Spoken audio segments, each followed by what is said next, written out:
Good afternoon, and thank you for joining this webinar. My name is Jaro Misiak, and I am with Euro-Mediterranean Center on Climate Change. And I will be moderating this webinar. And this webinar is offered or hosted by RISCAN, which is Risk Knowledge Action Network, which is a global interdisciplinary community of researchers, right?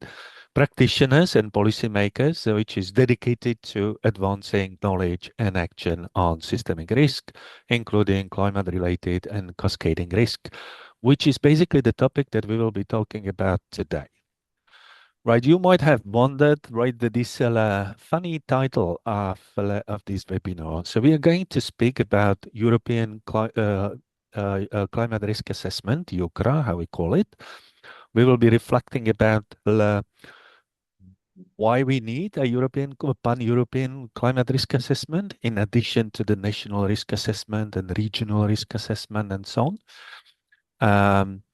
And we will be reflecting about a community model of self-organizing the community around the topics that are important for this type of risk assessment. So first of all, those of you who are not familiar with EUCRA, European Climate Risk Assessment, it's a report published by European Environment Agency in 2024 on the request of the European Commission, DG Clima.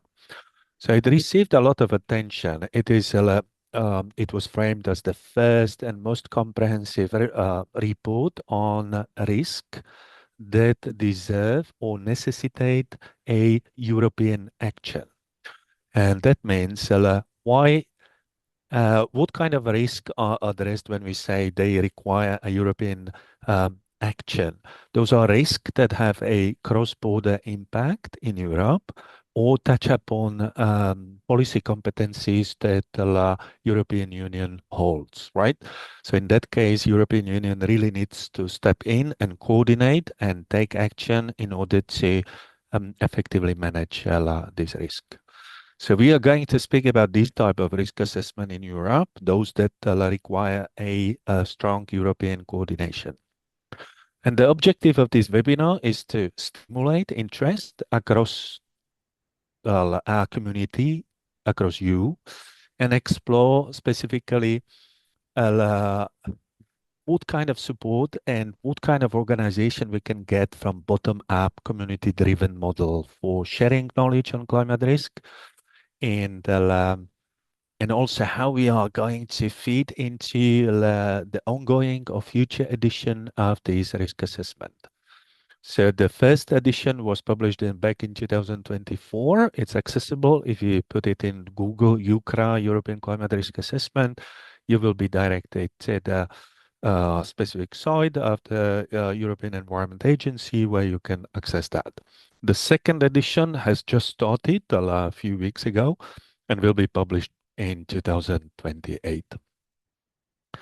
So basically, our ambition today is not to present a structure, but rather to explore and gauge the community's appetite for a community model that is exploring the type of assessment that might feed into European climate risk assessment. So we would like to explore what form this engagement could take, what added value it could have, and importantly, what kind of outcomes the community itself would like to contribute to, and how to shape the contribution. So I should add as a disclaimer that this webinar is really a community webinar organized by RISCAN. It's not connected anyhow to European Environment Agency that is running the second edition of the EUCRA, right? So it's really a bottom-up discussion, open discussion about what kind of support we can fall back when we engage the community. And we have some experience in that. The EUCRA 1 included a lot of contribution from community. And it was an open call for contribution and commitment to deliver specific outcomes and eventually acknowledgement of this great contribution. So this is from my side for the introduction. Now we have invited a a panel of very distinguished researchers and innovators in Europe. I will introduce them in a second, and we will explore together with them whether it makes sense, the community model, what kind of structure it might have, and what we can expect from the community model to deliver.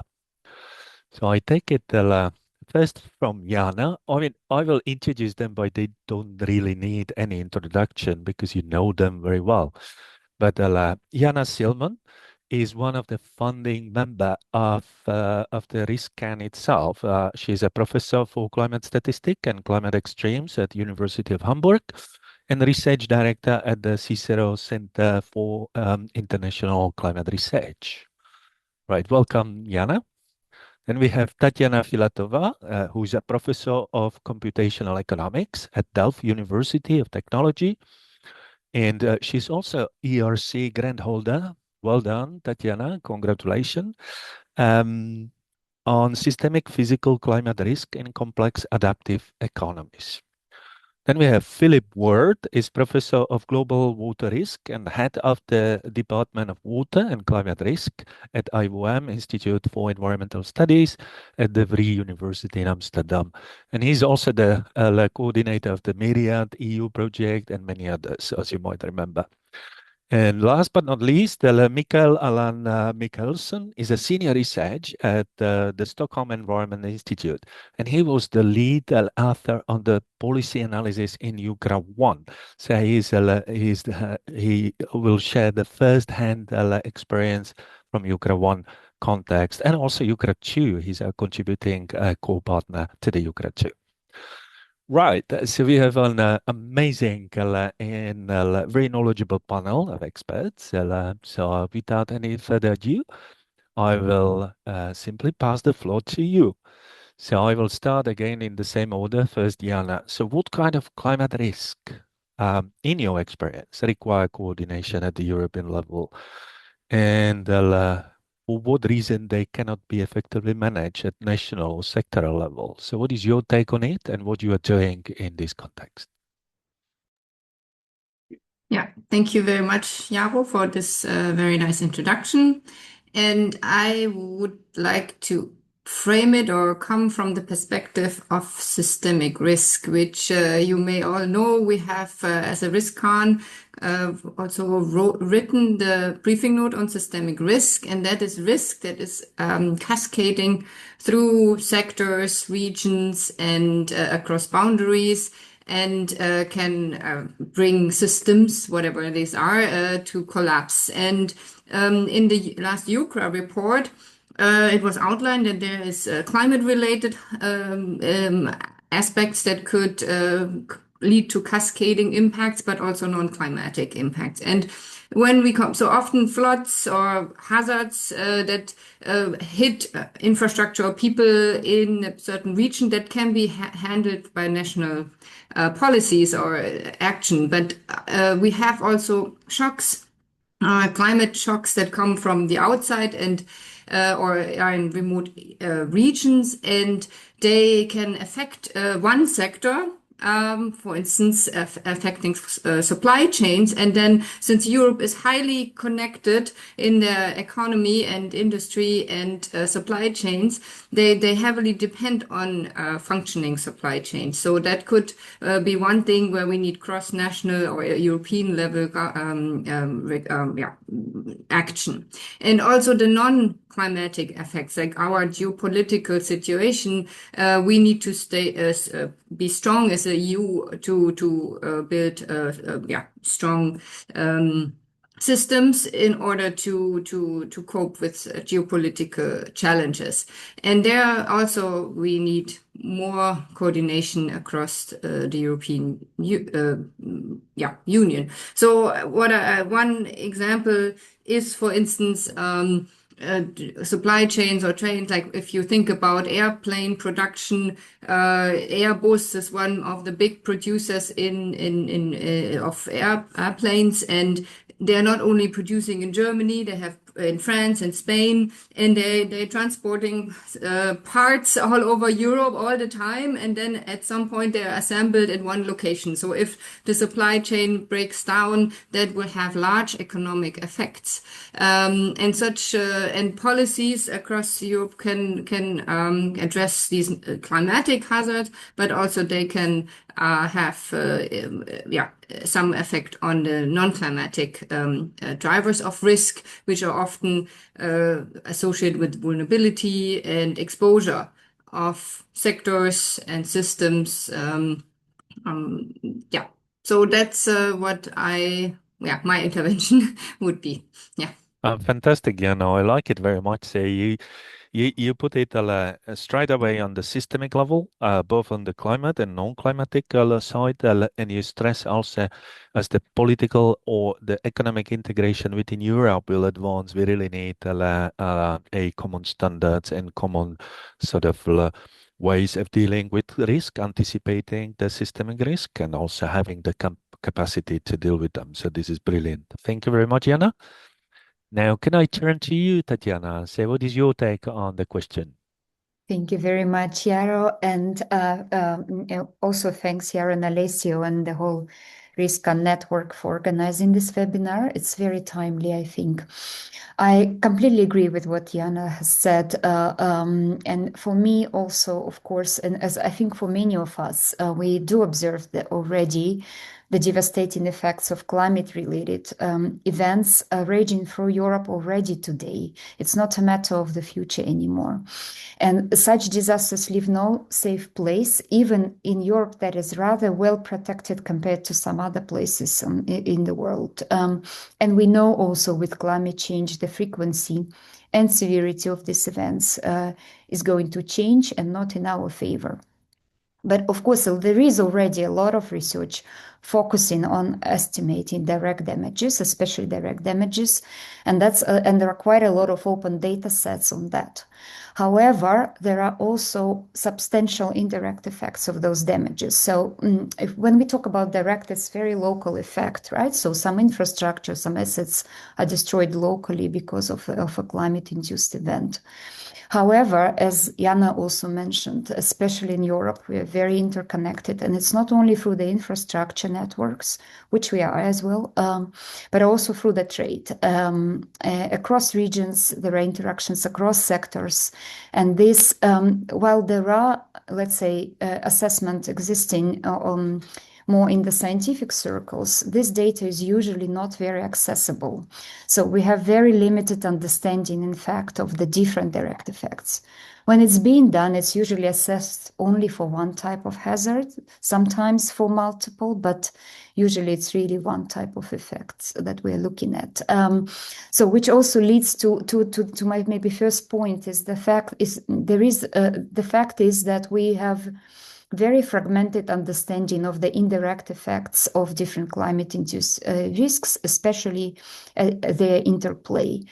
And while some are well studied, especially the effects on the infrastructure and selected supply chains, other risk transmission channels are underrepresented in quantitative assessments.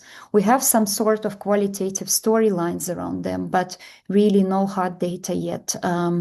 For example, we do know that in response to certain events, businesses would be relocating. That means that a lot of investments will be moving across sectors, across regions. It influences, for example, the local tax base for governments and hence their ability also to adapt to climate risks.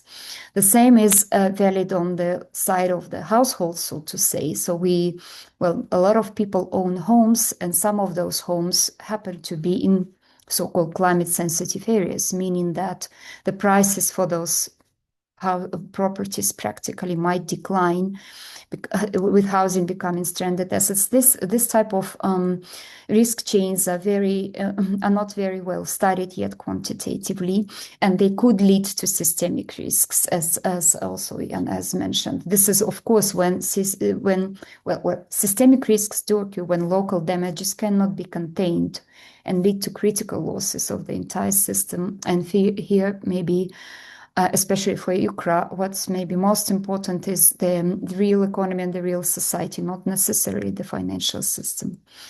And that maybe brings me to the second point. When we do know something about these risks, we could take action. And of course, there is a lot happening on climate adaptation research, also European at the European level, but also at the national level.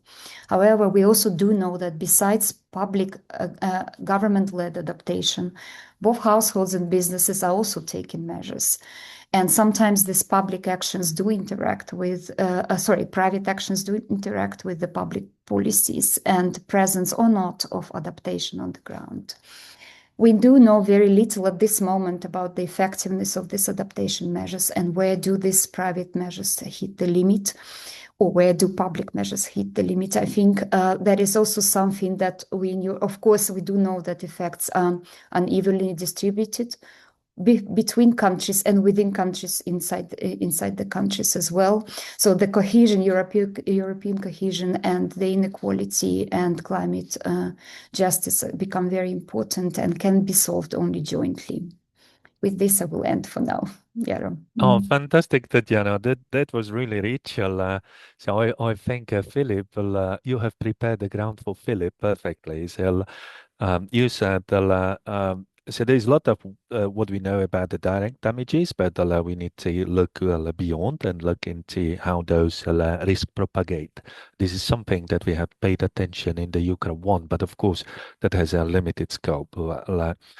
And I love that you also mentioned the open data and the capabilities on the ground to contribute to that. We will get back to a very important point that you made about the qualitative storylines, Alice. In some way, some of these complex storylines require more than academic skills. They require a combination, almost like a craft, right? It's more imagination that you combine with your rigor of your method. To some extent, we will always be semi-quantitative and semi-qualitative, but we will get back to it. It's very nice. And you have mentioned also some very powerful levers through which the risk propagates, like taxation and the prices of the household of the properties and so on. This is very nice. Thank you also for mentioning the climate justice. This is incredibly important for this community. So thank you, Tatiana. And now over to you, Philip. So you have the ground already prepared, right? Tatiana said that most of the studies look at one single hazard, and there are only few that look from multi-hazard perspective. You have coordinated Myriad EU. So what would you like to share with us? Yeah, thanks a lot, Yaro. Also, thanks a lot for giving me the opportunity to speak here and everyone for joining. So the last years, indeed, I've been leading at Myriad EU. I've been looking at these multi-hazards and multi-risks, and I will come back to that in a second. But I also wanted to start off with a few words on the importance still of these single hazards, right? Because I think that also from EUCRA, where I led the large-scale flooding chapter, for example, we also there see that while, yes, a lot has been done, is being done, and as was stated before, relatively well prepared for a lot of these single hazards in Europe, at least, still we face huge impacts, right? So I think in the last 30 years, the EUCRA report states from floods alone, large-scale floods, 5 million people affected in Europe and thousands of tragic fatalities. And a lot of these, large-scale events really cross these national boundaries and then cause these kinds of systemic impacts that both Jana and Tatiana were talking about, right? And even though we know quite a lot about these, we still are quite well prepared. We still get these surprises, let's say. And I think a case in point here is one which was quite interesting to the region where I've been living and working. Is these floods in Germany, Belgium, and the Netherlands in July 2021, which led to huge, both direct and the kind of systemic impacts that we talked about before. caused in essence by a lot of rainfall, right? So there was over 200 millimeters of rainfall in just a couple of days, which also led to both pluvial flooding, but also rivers to burst the banks. And what was the surprise element here, I think, is that these high, river flows in those regions occurred in the summer, right? Where usually these rivers are flooding during the winter, which means that, the preparedness and the expectations of this happening were completely different during this season. So I think that really we still get these surprises, and I think it's important we try to also for these single events understand, well, to prepare for these surprises and to try to develop science to make sure that surprises no longer surprises would be one thing to mention. Maybe a second single hazard that I think has been coming up a lot recently is droughts, right? So which often have these very large scale impacts. I think the EU's EDORA project really showed this aspect, and also in some of the regions like Northern Europe, where traditionally the focus is not so much been on drought. This is really one of the rising topics also at policy level. And I think this interacts also with another important one, wildfires, right? So also it's been huge, right? Huge devastating effects in the last years all over Europe, and importantly due to, I think changes in climate, which we mentioned before, but also, and I think this is also an important aspect, changes in land use and the way that we manage our land, right? So I think that we need to also look at this in a systemic way, as we mentioned before. But I also agree that this multi-risk element, the multi-hazards, how hazards interact with each other, is something which we really need to put a lot more attention for. Droughts amplifying likelihood of wildfires, floods triggering landslides, floods that can be made worse by exceeding droughts, and so forth. And I think that this is what Myriad EU, but also many of our cousin projects have been trying to do in the last years. Another example is the European Space Agent funded project, EO for multi-hazards. That's been trying to look at how we can capture Earth observation data to better understand these interactions. And there, I think it is also an important avenue. Maybe one last thing that I would like to mention, and that is something which I also think is super important, is the connection between these climate-related hazards and the systemic hazards that we talked about before, and disease and health, right? So I think that this aspect is also something that is gaining more traction and is really something we need to focus on more going forward.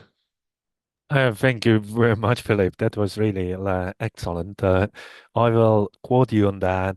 Let's stop surprising us. This is very nice. It's catchy.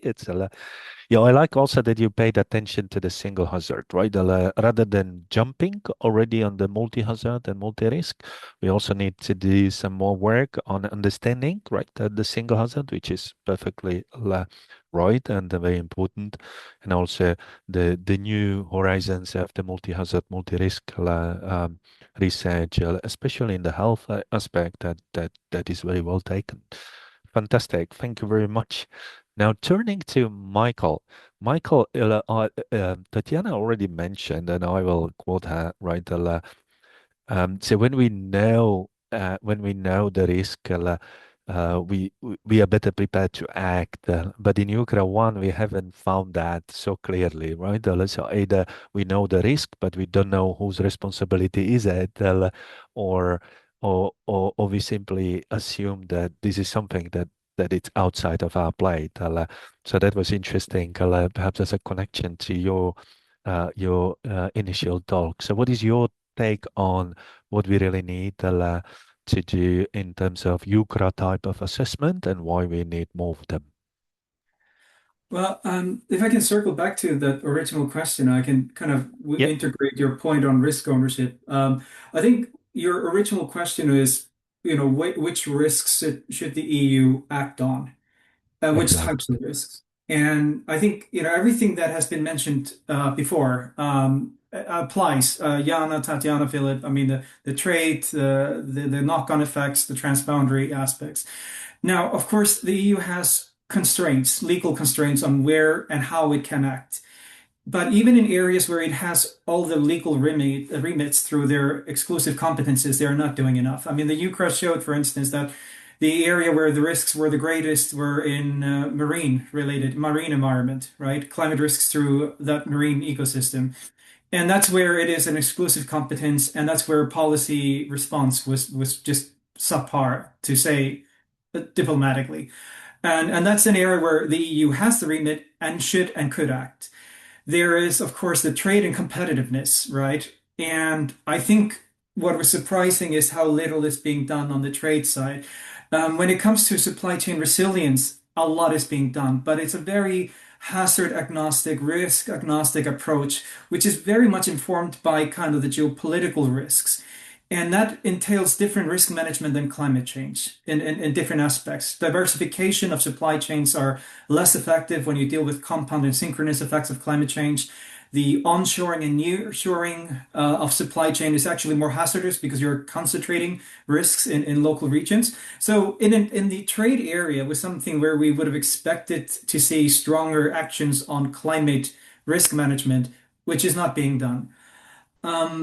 I think there's also the element of anything that relates to the private sector, because there's always whatever you look at mitigation and sustainability actions, there's always the competitiveness problem, right? It's like adaptation, like anything else on climate action. If you're going to do this systemically, beyond individual kind of projects, which you can put in your sustainability report, like if you're doing things systematically across your entire value chain, it's capital intensive. And companies will basically say that, they can do the low-hanging fruits. They're not going to do the transformative systemic actions because it will translate into the price and it will have impact on their economic competitiveness. So this is where the EU really, really has an important remit and hasn't acted sufficiently.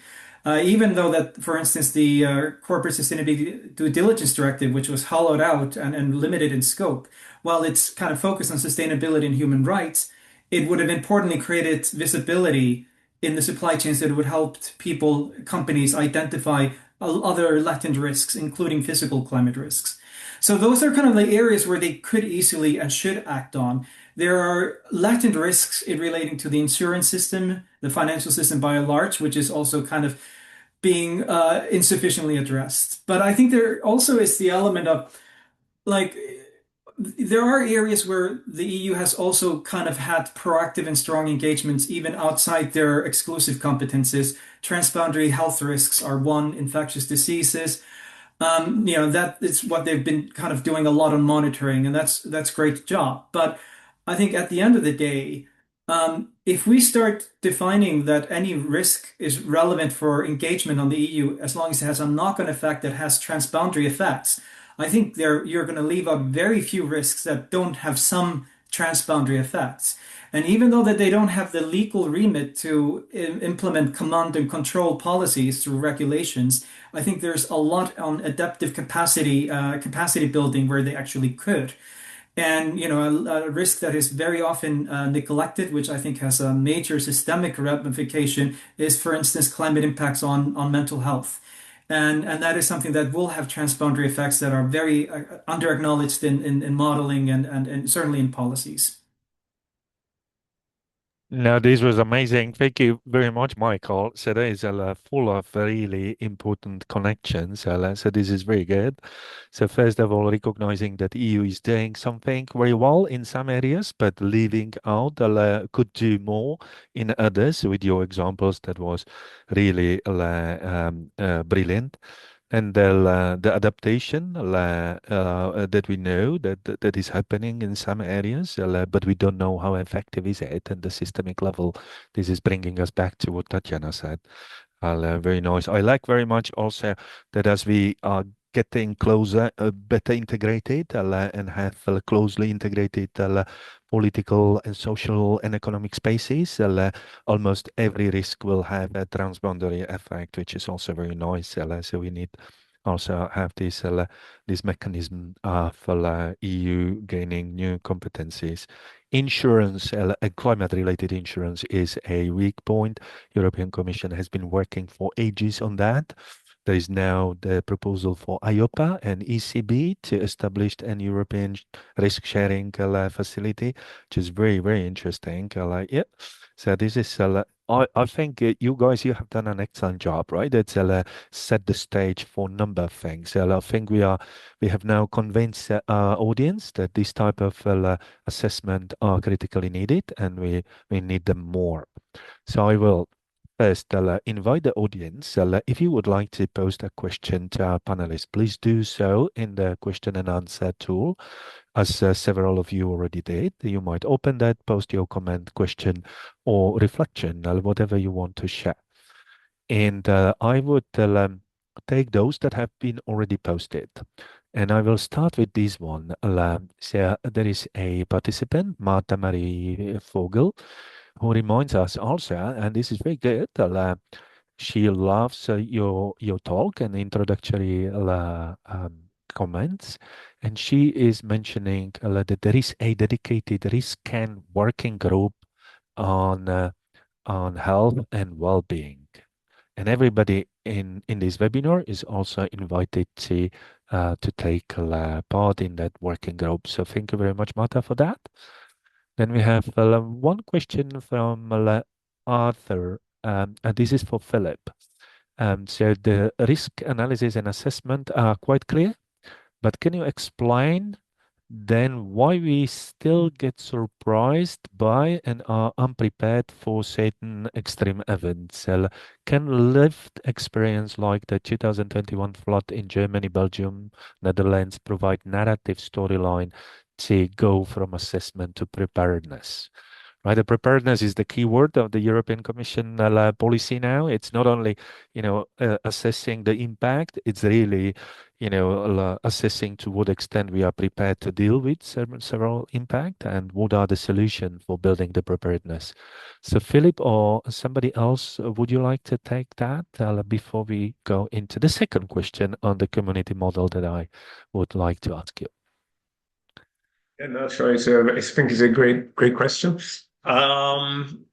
So, and I think that the suggestion is correct, right? So I think that those taking those lived experience and try to develop these narrative storylines is a great way forward. I know there's been several projects in the past trying to do exactly this, right? So, for example, the Receipt project that was completed several years ago looked at these kinds of storyline approaches. Within the Myriad EU project, we also tried to extend on this climate storyline approach and bring it to a multi-hazard, multi-risk field. So we developed for the 5 pilot regions there, 5 different multi-risk storylines, then also try to envision how one could deal with these kinds of surprises. So I agree.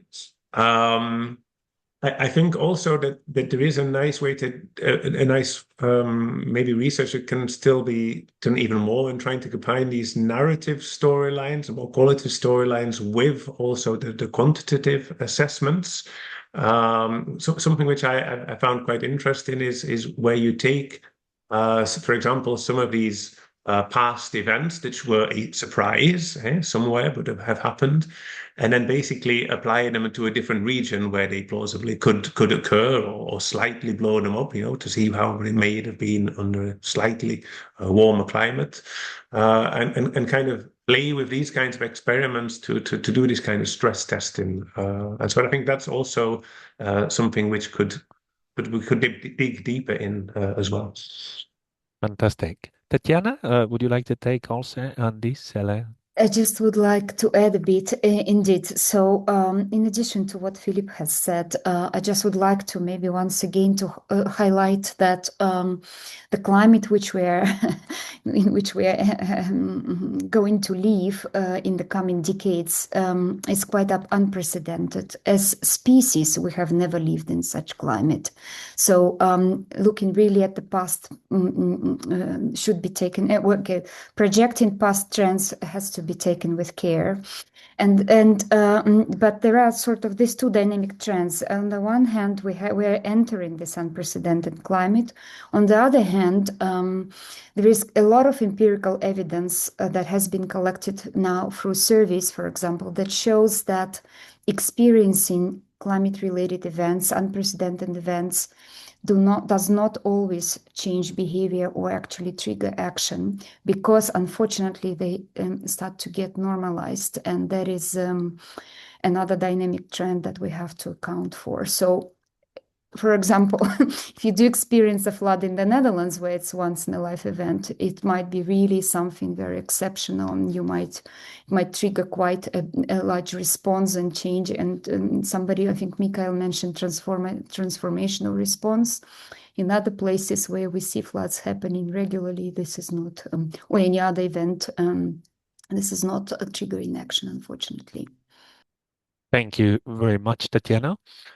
So we are receiving more questions. I will take two more before we move to the next question that I prepared for you. And first, thank you very much, Richard, for answering Arthur's question. I have posted so that he can see also.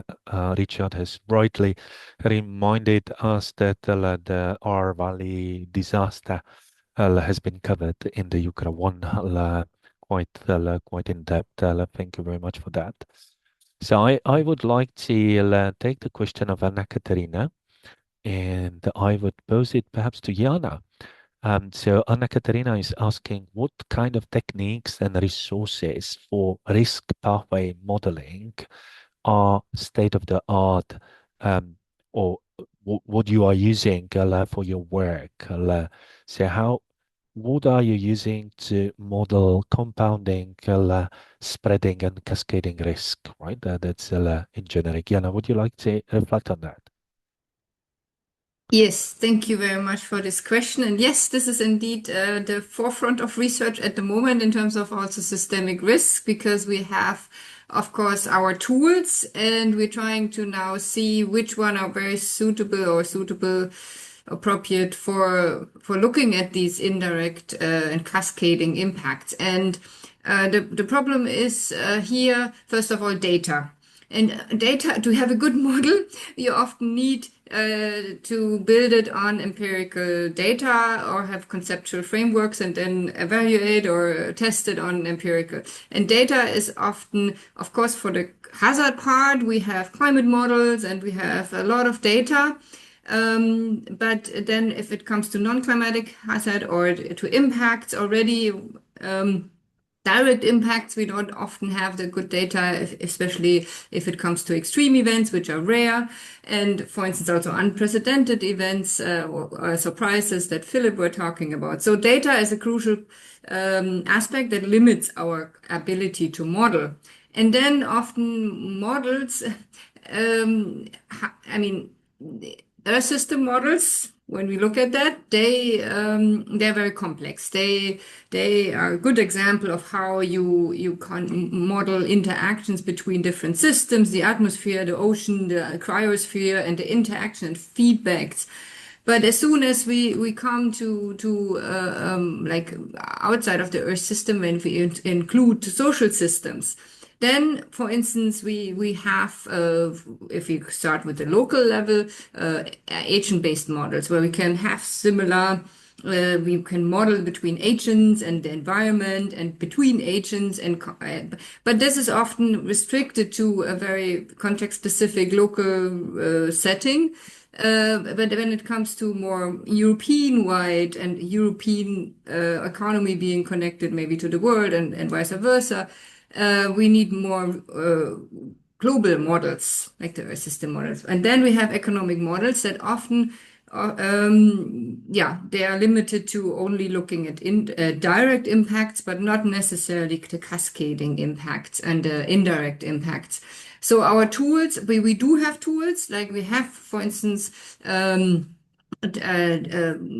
like CGE models, like economic models that have different sectors and different regions, and that's what we are using to model basically impacts that go from one sector to another or from one region to another. And that's what we started in Myriad EU as well, where we tested different economic models computable general equilibrium models, ABM models, region-based models, and looked at if a shock in one region, like an earthquake in Romania, and then a flood coming on top, first of all, the earthquake, how it basically first affects Romania and then goes through different transmission channels to other countries in Europe. And then we can see how the initial shock cascades through the regions and across sectors. And but then this could also be another shock that comes on top or makes it even more complicated to deal with the initial shocks. But anyway, we see that our models that we have are limited to really represent these types of cascades and indirect impacts. So we initiated in a new macroeconomic multi-model intercomparison project, MacroMIP, where we try to really improve and see what are macroeconomic models able to simulate in terms of extremes and indirect effects and shocks cascading through the European or global sectors and finally ending up as economic consequences. So that's that's my little summary. But also one other aspect, I mean, I'm talking about models. And I said we're limited with data, and quantitative data is one aspect, but also for understanding systemic risk, we also need to consider qualitative data. We need contextual data, or as we describe in our briefing note for systemic risk, transcontextual data. So that is data that we cannot really measure, or its relationships, its cultural habits and behavioral structures that often also determine how robust the system is. And a policy that maybe is decided on a European level might work in one country but may not work in another country because it's just cultural differences. And so this type of information is also hard to model. And for that, we have the storylines. There we can incorporate contextual information, local knowledge from stakeholders, different types of knowledge, and then think about, how a policy is useful or not, what could be other methods, and so on. So modeling per se is not the only tool we can use to understand and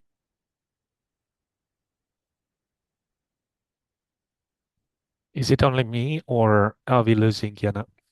It's not only you.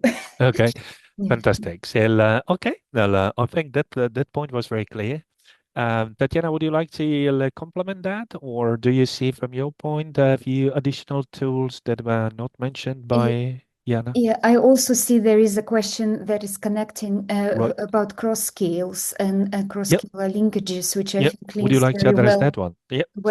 Very well to what Jana has said, and indeed what I was also thinking about. Indeed, as she mentioned, on the large scale, on let's say pan-European analysis, we usually use more, let's say, coarser resolution models that are able to capture those feedbacks between countries, between sectors, etc., like CGE models, input-output analysis models, other network models. However, if we want to actually, but they are designed to study marginal changes, so they are not, by design, they are not capturing the cascading, or they do capture cascading risks, but not systemic. And there are two ways to go around this, indeed, and to connect these different scales. I think one is to go deeper into granular data, and that brings you already a step further in terms of understanding where are the hotspots or where are the potential, let's say, sources where systemic risks could ignite. And that just to give you an example, for example, just using these macro models that are designed to study only marginal changes with finer resolution data, what we sometimes do observe that the damages, the projected damages, could increase in orders of magnitude. orders of magnitude. For example, sea level rise assessment damages for Europe, including indirect, if assessed at the national level, sum up usually to something like 1 to 2% of GDP. If you just go into regional, like let's say NUTS2 region assessments, we do know that some regions could experience up to 20% of GDP loss. That is the entire collapse of their regional economy, right? So, and these are usually very well developed industrialized regions. The second approach is, of course, granular models, and in this sense, there are already quite some advances in terms of connecting models that are designed to study nonlinear changes like network models or agent-based models with the macro models, like in a dynamic flux assessment. So there is two-way coupling that is useful in these cross-scale assessments. And they have been already applied to understanding risks, climate-related risks, as well as adaptation. So, but this is really a little bit an experimental area. So I'm not saying that this is possible everywhere, but fantastic. Thank you very much, Tatiana. Welcome back, Jana. I mean, your point was very clear. We have, got it. Thank you also for being back. I have half a question to Mikhail for the question that was partly answered by Tatiana. What is the role of the cities and the municipal authorities when we talk about this systemic risk and European EUCRA type of assessment? Do you see any? I know it's not an easy question, but if you have some answer. Yeah, no, it's certainly not an easy question, but I'll have a go. I think the problem of risk ownership goes across both horizontally and vertically, and let me just start with the horizontal, even though that's not quite the question, because I think it's an important point to make. When we talk about systemic risk, and there's a lot of rhetorical recognition in various adaptation strategies, whether on EU or national level, when it comes to implementation, it's quite far between the reality of what looks on paper. The issue is also that, when we talk about systemic risk, we talk about systemic adaptation, but rarely is it really systemic adaptation. It's most of the times systematic adaptation. And the difference between the two is that systematic adaptation is basically you maybe as a prime minister telling every one of your ministers that you need to consider climate risks to your policy objectives and then design adaptation policies to manage those. But the problem is that it still creates sectoral silos within and how climate risk is being perceived and managed. What is being missed is often that a risk to one policy objective requires a lever in a different ministry. And so these things, and so I think a lot of kind of competing policy objectives and co-benefits are often being unaddressed or unrealized. Now, to kind of go back to the point around the vertical, we were kind of doing recently assessment, and we're about to publish a report on what systemic adaptation would look like. And while we have a lot of kind of really insightful points around how policies need to kind of evolve a bit in order to capture kind of the systemic and the complexities of climate change, what was quite maybe disappointing but important point was that the biggest hindrance for systemic adaptation is just poor adaptation to start with. Like if you don't even have the mainstreaming of adaptation, meaning that every sector is starting looking at adaptation, if they're not doing it well within their own sectors, you're not going to be able to do anything of value on a systemic level. And now if you go then, and then we take this down to the municipal level, I mean, this will of course vary a lot between different countries, but what always terrifies me, what I'm seeing in the Nordics, is how much cities and municipalities are really in the front line of, really ground zero of the impacts of climate change. But the resources that are allocated to them to adapt is practically non-existing. So not only is the funding unavailable, but even if there is funding, just the institutional capacity to deal with adaptation is very limited. So I think kind of subnational levels need to be strengthened a lot in terms of their resources. But right now it's very limited from the countries where we've been looking at what can be done, because you often have people in cities that deal with adaptation as part of a wider climate sustainability portfolio, and then it's really it curtails on what is realistic to do in that space. Fantastic. Thank you very much. Now, speaking about extreme events, we are receiving plenty of questions. We are flooded by questions and interest from the audience, which is good. But we need also to get back to the primary scope of this webinar, and this is about so we have established. Our speaker made it very clear, and you audience in the audience, you seem to agree that there is a increasing demand for more research and more coordinated research, also self-coordinated research on this type of stuff.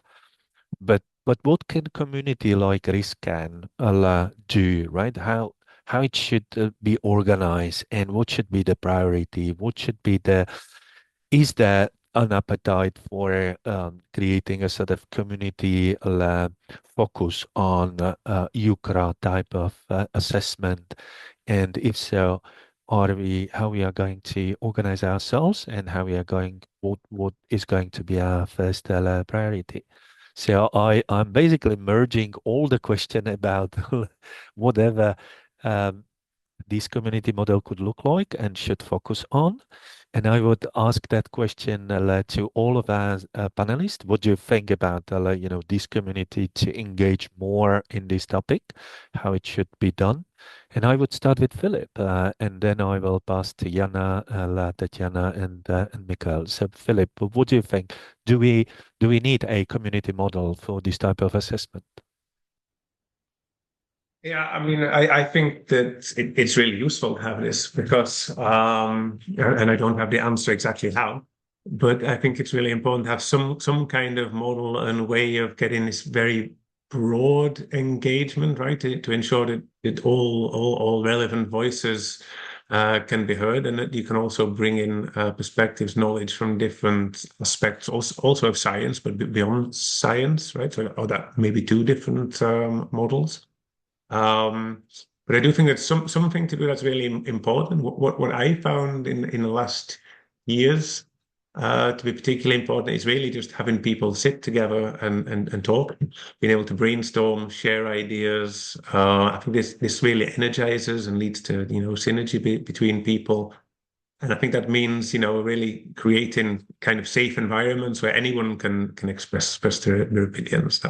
I think one key to making this successful, however such a model looks, is really to place empowerment of early career researchers in the center. Because I think, a lot of the future of the research and a lot of the great developments are coming from early career researchers. And I think in Myriad, we put quite a lot of effort into this.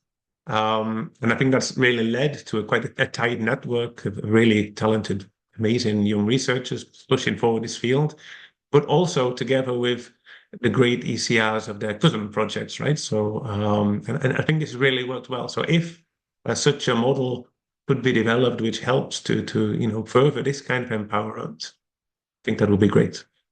Oh, fantastic. So this is really good and well done also in Myriad EU. I have seen that, how it worked. It was really nice, having this network. But putting the ambition a little bit higher, Jana, RISCAN is already a community response to similar type of risk. And we have academic journals, we can open special issues and whatever. But what about having a shadow community-based EUCRA 3 assessment where we basically collect, like IPCC does, collect the evidence and do a similar assessment on our own rather than, following the political guidance. So do you think would similar model of RISCAN community be appreciated or is it too ambitious? Or how do you see the community model working?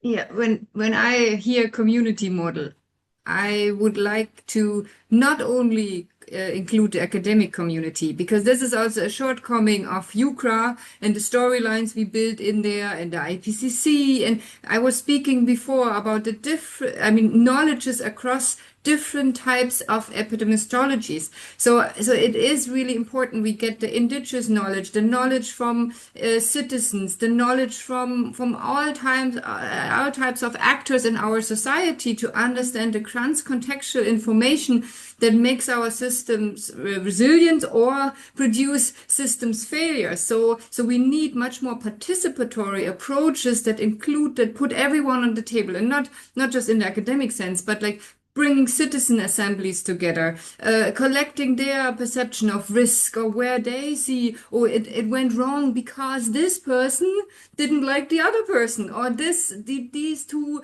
agencies don't talk to each other because of whatever reason.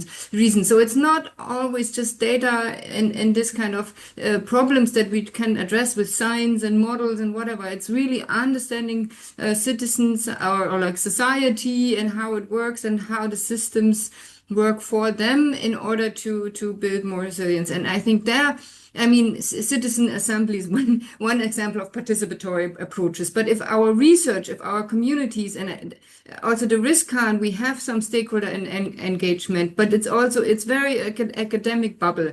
And I think if, for instance, for the next EUCRA report, we could bring in much more these participatory bottom-up approaches to listen to others outside the academics about what we think is a problem in science, or identify as relevant hazards, or reflect about past unprecedented events or surprises, like Philip mentioned, and then see how this resonates and what solutions come out there, what scenarios. And just incorporate that more into science. I think that would help. And that's for me a community approach that I would find much more useful and actionable then. Fantastic, and I fully agree. And we are having, or there is a community that is building around the line that you mentioned, and this is coming from the mission adaptation, right? The mission adaptation has community of practice, bringing the practitioners with experts, with policymakers, and the innovators, developers. So there might be, right, the risk can work, close to mission adaptation, legacy, community of practice to deliver such a community model. I would definitely agree that this is the way to go. This is brilliant. Yep. Tatiana, what is your take on the community model? Where do you see the opportunities and what we can do? Yes, thank you, Yara. I agree absolutely with Philip on the in necessity to create capacity building, to have this capacity building in the young generation. And I agree with Jana on the participatory approach to co-creating this knowledge and assembling the knowledge, especially from different groups, also underrepresented groups, going a bit beyond the academic bubble itself. That is for the report itself, I think, is very important. But I also would like to stress that in addition to this report, and this will be the second one, right? So hopefully that would continue. At least it's very important to continue monitoring. And for that, we do need, let's say, how shall I put it, sustainability of the scientific infrastructure, so to say. We all create lots of models and they live from project to project, and then they die, and then something is reinvented again.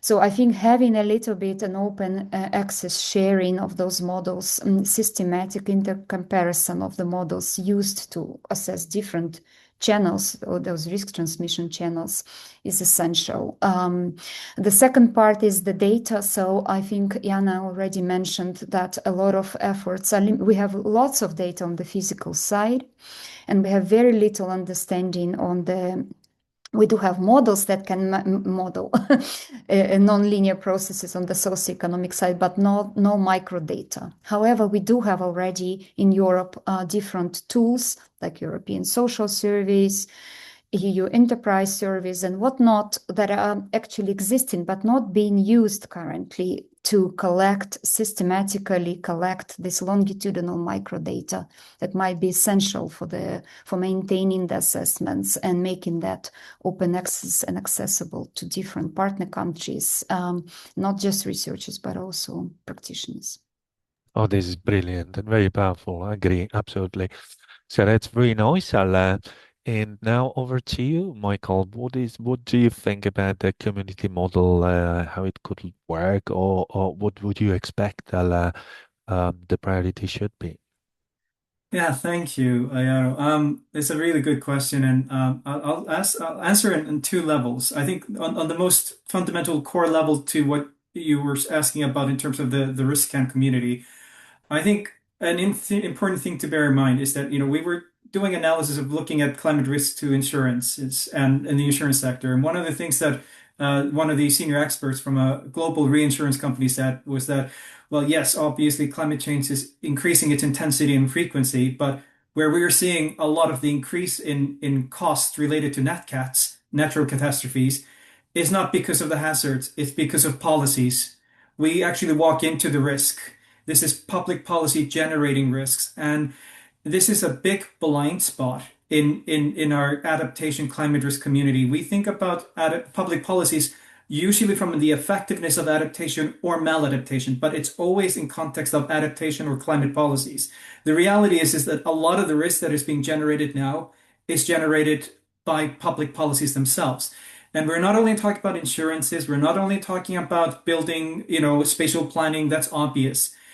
Areas that are causing socioeconomic vulnerabilities. We hear often when they talk about just adaptation, and transformative adaptation in that sense is about not only addressing the socioeconomic vulnerabilities, the symptoms, but the drivers. Reality is that a lot of academic disciplines know what are the drivers. Pro-cyclical economic policies, structural adjustment programs. This is something that's not in our vocabulary as people that work on climate risk and climate hazards, but this knowledge already exists. So I think there is a case to broaden our risk to engage with far better, a broader coalition of academics that work on understanding the influences of public policies and economics and political drivers. And the second thing is, and I just want to wholeheartedly endorse everything that Jana said.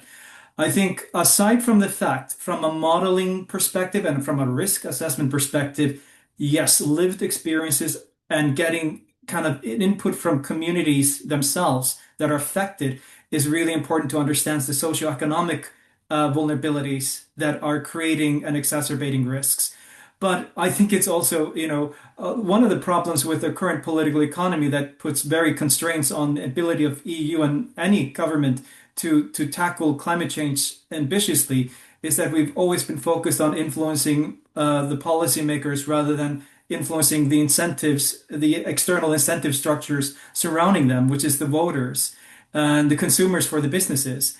And so this is something which I think is incredibly important. And what Jana mentioned about climate assemblies, I think it's such a neglected area. It's both important from an adaptation, from an understanding socioeconomic vulnerabilities, which you can then bring insights into foresight methodologies that can then be embedded into risk assessments. But it's really also about empowering the communities that empower policymakers, that empower us to take on and make the difficult decisions that are needed. Brilliant. Thank you. Thank you so much, Michael. And thank you all.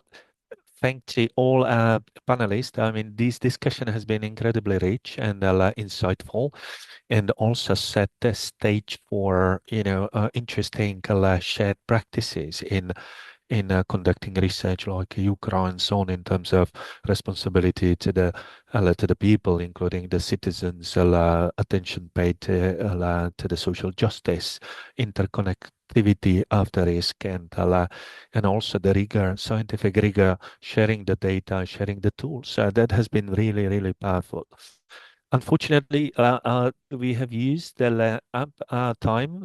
We have exceeded it by 4 minutes, for which I apologize. I would like to thank also our audience for staying with us. At the peak, we had more than 85 participants to this webinar, which is really good, considering it's late afternoon. I promise that we will get back to you with the answers to the questions that we couldn't address during the webinar. So we will share them with our speakers and get the responses to you. We might also get back to you with a question about what you think about the community model through a survey, right? Whether you see it's good, a good idea, and what should be the priority. So you will have the chance to express. But I think by the type of questions and the excellent remarks by our panelists, I see there is a huge appetite in exploring and doing the research together on this very important topic. So unless there is somebody else who would like to say a few words at the end, I would like to thank everybody, and on behalf of RISCAN, thank to the panelists, the audience, and everybody who stayed connected and is interested in the risk scan. And I wish you a nice evening and goodbye. Thank you.